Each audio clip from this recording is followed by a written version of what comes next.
is John Hart of the Congress Declaration of Independence. He has a remarkable amount of stuff of his ancestors. Very few people have. So Steve, ready?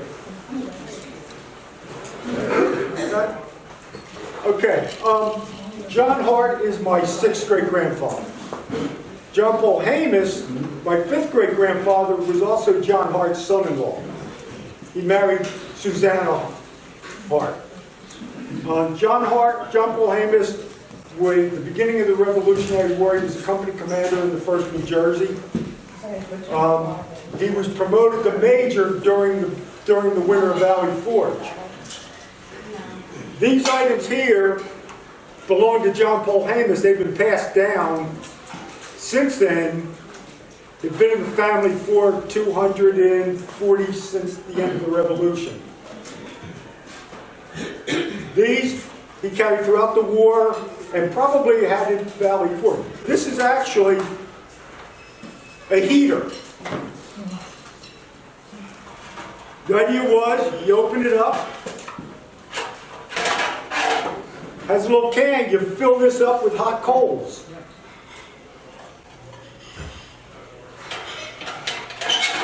Put it back in, it's porous on all sides, and that's small for a tent, but you might actually, if you were in a tent, you might actually have 4 or 5 of them in a tent, and different people that might be staying in that tent with you, or cabins, for instance, in Valley Forge, would bring them and they'd space them around. This little contraption, most of you have in your house. Huh? It's a candlestick holder. This one was for outdoors. The spike, you jam it into a tree next to your tent. This hook is to help balance it over a branch, and there's where you put the candlestick.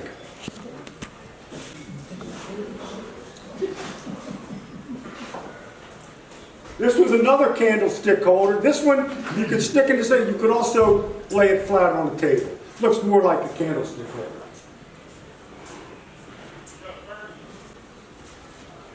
This little box holds a flint, a striker, and some flax. It was called a tinder kit. It was made for starting a fire.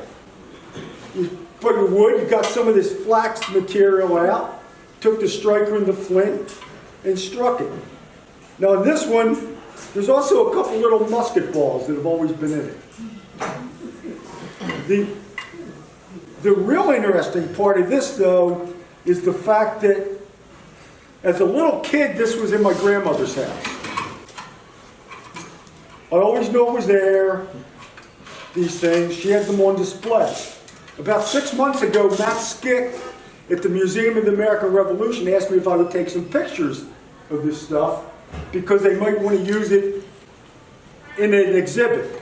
When I got this stuff out of my safe, where it's been for probably 30 years without me looking at it, I heard rattling in this.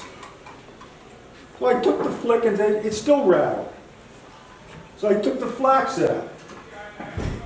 Under the flax was 3 coins. A 1775 Irish halfpenny, a 1775 British halfpenny, and a 1750 Swedish coin. Now, I can't say who put them there. I know that my grandmother, had my grandmother known they were in it, she would have had them out on display. The interesting part of this stuff coming through the family is that when John Polhemous gave these first to his daughter Margaret, she was pissed about it. And the reason is she had 2 brothers. The brothers got the swords, the knives, and his pistols. And she was supposedly upset that all she was getting was candlestick holders and heating stuff, and his brothers were getting what she thought back in those days was the good stuff. John Polhemous, actually during the war, he was at the Battle of Brandywine, Germantown. In fact, at Germantown, he was with the 1st New Jersey when they attacked the Chew House. He was the only company commander not wounded or killed in Germantown. He fought at Monmouth. He was at Trenton. He had actually also fought in the French and Indian War with Braddock. In 1832, interesting is, this is a congressional report. In 1832, they did congressional report, it's 1833, on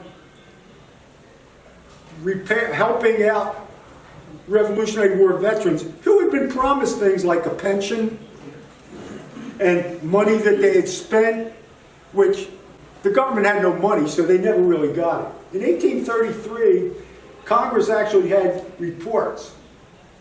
I have a tendency sometimes, I'll just go online and on eBay and Google John Polhemous or John Hart and see what comes up. This came up. This was the 1833 report to Congress to give John Polhemous what he was entitled. And it was original. Found out that there was also like another 70 or 80 of these for different people. Well, back in the 1830s, when Congress, everything that was done in front of Congress was put down on paper. They took all the reports, put them in a book, and sent a book to each state.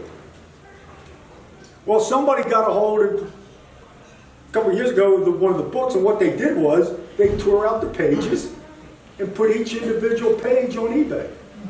For like, I think I got this for 20 bucks.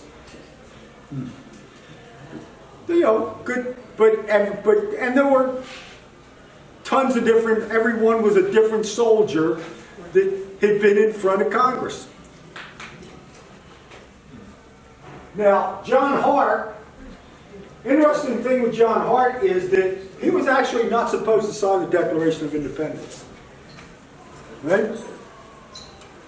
He was not an original member of the Second Continental Congress. There were 5 people. Now, he had been, from 1751 to 1761, he was in the revolution, in the colonial government in New Jersey. He was one of the people that decided who should go to the Second Continental Congress at first. In June of 1776, Abraham Clark notified the state that the other 4 members that were with him in the Second Continental Congress were going to vote no. They got recalled to Trenton. Hart, Richard Stockton, Hopkinson, and Witherspoon replaced them. They didn't get to the Second Continental Congress until late June, in time to vote for the Declaration, vote yes for New Jersey. Had those other people signed, had they been going to vote yes, those 4 of the 5, Abraham Clark is the only one of the original signers of the sign that was originally part of the Second Continental Congress for New Jersey. John Hart left the Continental Congress in August of 1776 to come back to New Jersey, where he became the Speaker of the Assembly. And he was the Speaker of the Assembly when they met in Indian King Tavern in Haddonfield and actually formed the state government. Before he signed the Declaration of Independence, though, in February and in March of 1776, New Jersey, the states, the colonial states would print their own money. John Hart was one of the 12 people designated to sign the money in February, for the February 20th edition, and he was one of the 7 people designated to sign the March 25th edition. Now what they did was each bill was supposed to be signed by 3 people. They took a bill, for instance,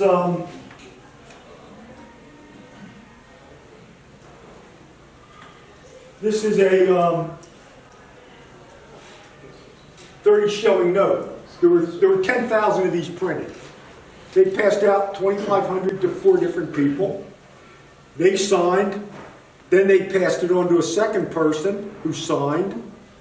And then it got passed on to a third person to sign. That could take up to a year to do.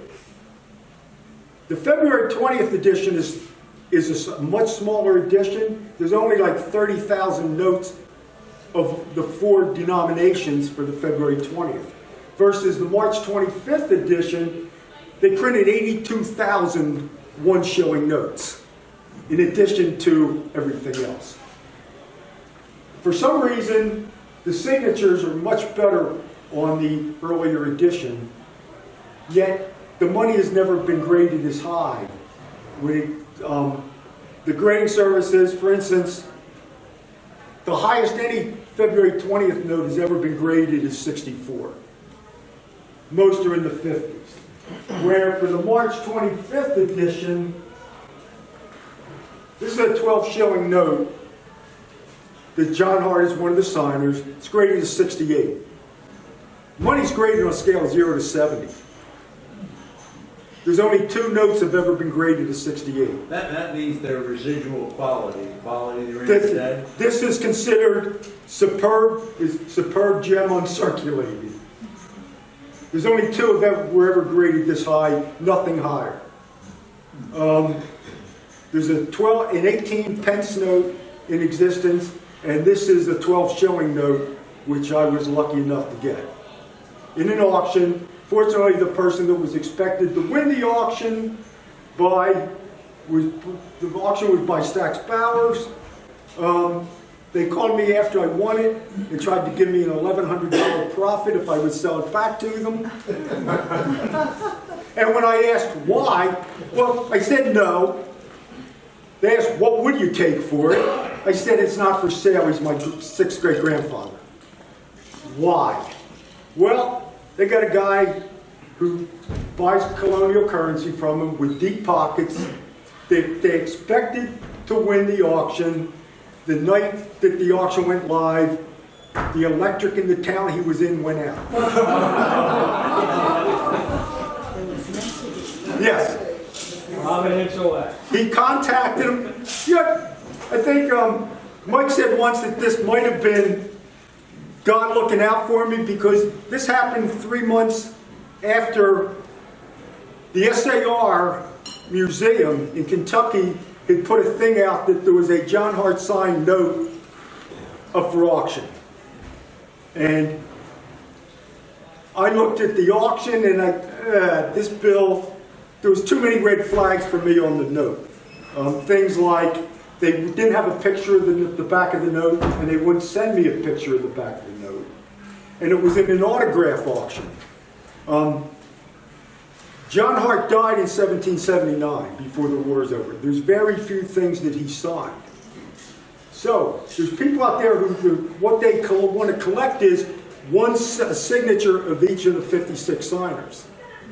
So, the bill that the SAR was looking at was in an autograph auction, not a currency auction.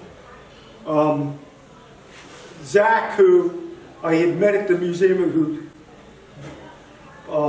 was looking for it, I gave him a call in Kentucky and said, Zach, don't bid on that, I'll send you one. And I sent him a John Hart signed note.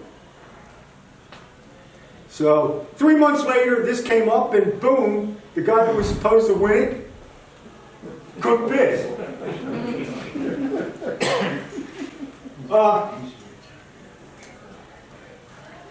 This one from the February 20th, I said each note is supposed to have 3 signatures. This only has 2. When they passed it out, John Hart signed, James Hahn signed. The 3rd person that was supposed to sign this, Samuel Tucker, was also the state treasurer. So what they would do is they would pass it around to 3 people. After the 3rd person signed, the money would go back to the state treasurer.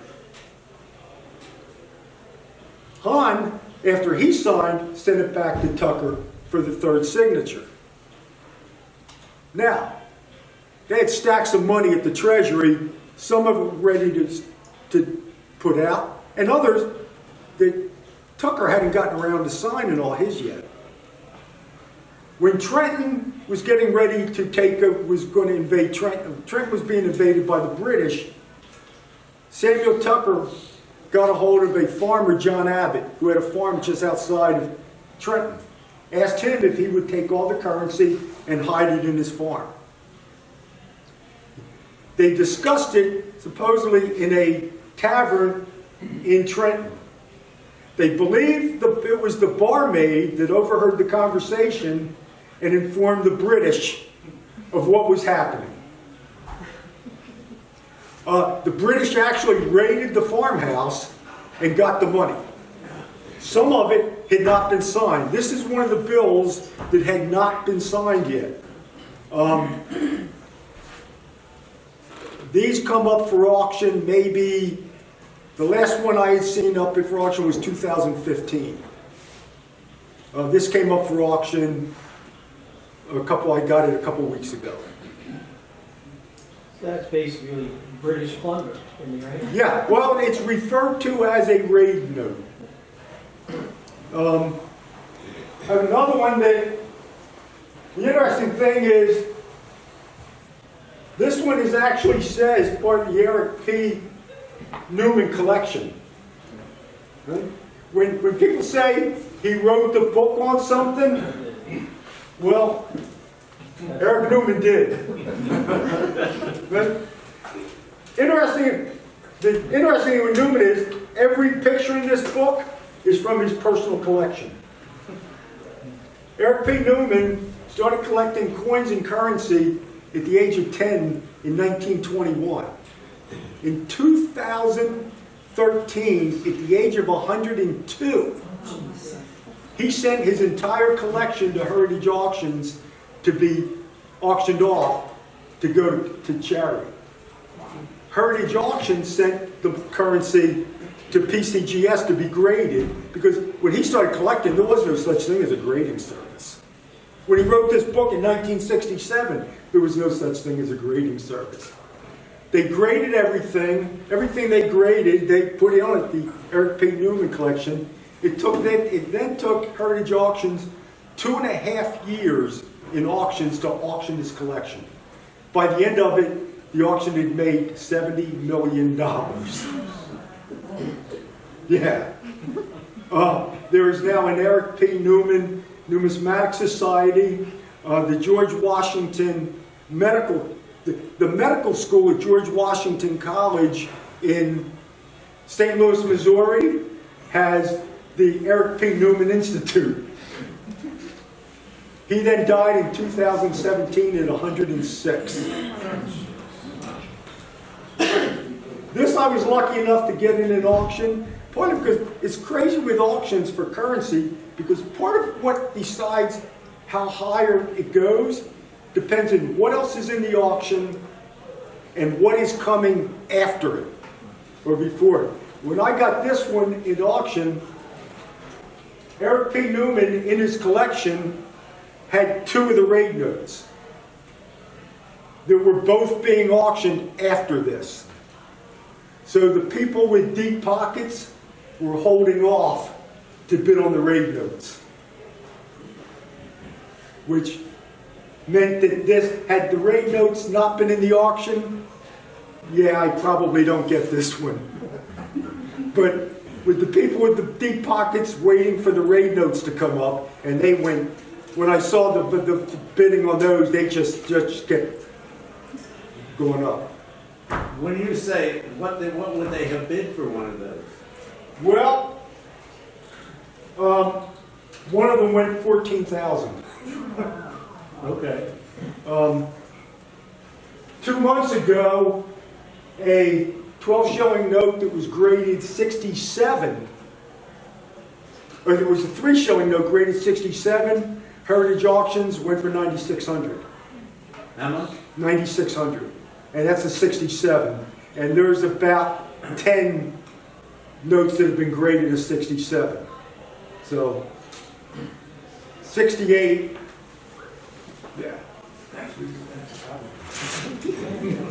Stacks had one today, like this, only was 62, that one for 1,020. Once it gets 65 up is when the price starts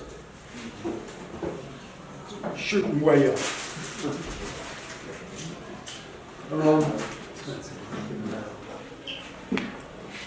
Any questions? What was it that was backing up these notes that gave them their value? Was there bullion somewhere? Very little.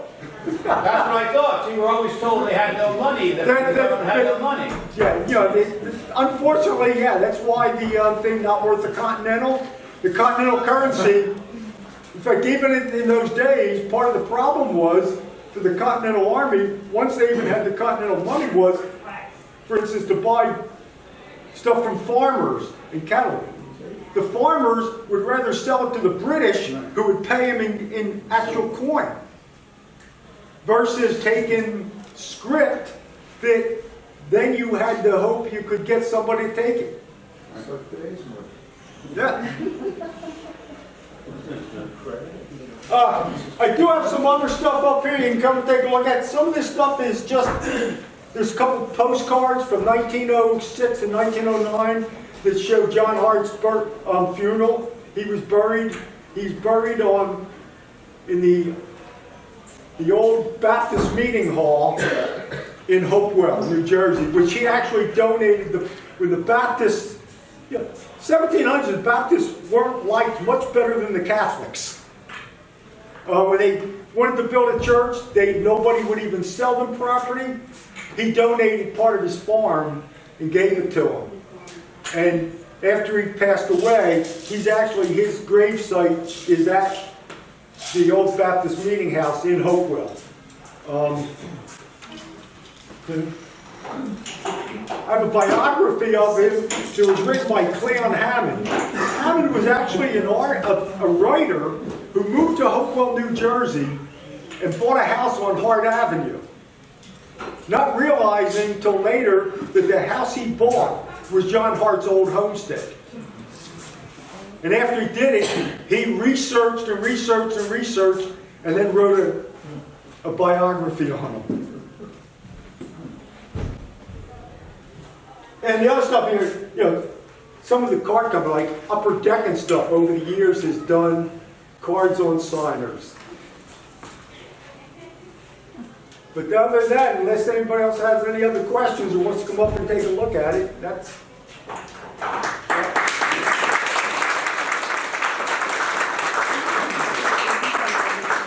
There's a little piece in our Constitution, Article 1, Section 10, only gold and silver is money. That's why. They experienced paper money. It didn't work, and my goodness. Draw a conclusion. Hey, one other thing. Other difference between the February and the March edition. Counterfeiting became a big deal. On the back of the March edition says, "'Tis death to counterfeit." They didn't print that on the February edition, but on the March edition, they actually started printing it.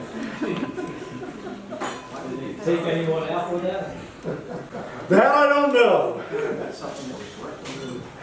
Thanks, Steve, that was great. I would suggest, Steve's gonna be here in a few minutes. Before he puts everything away, if you wanna look at it, before he goes. This next month,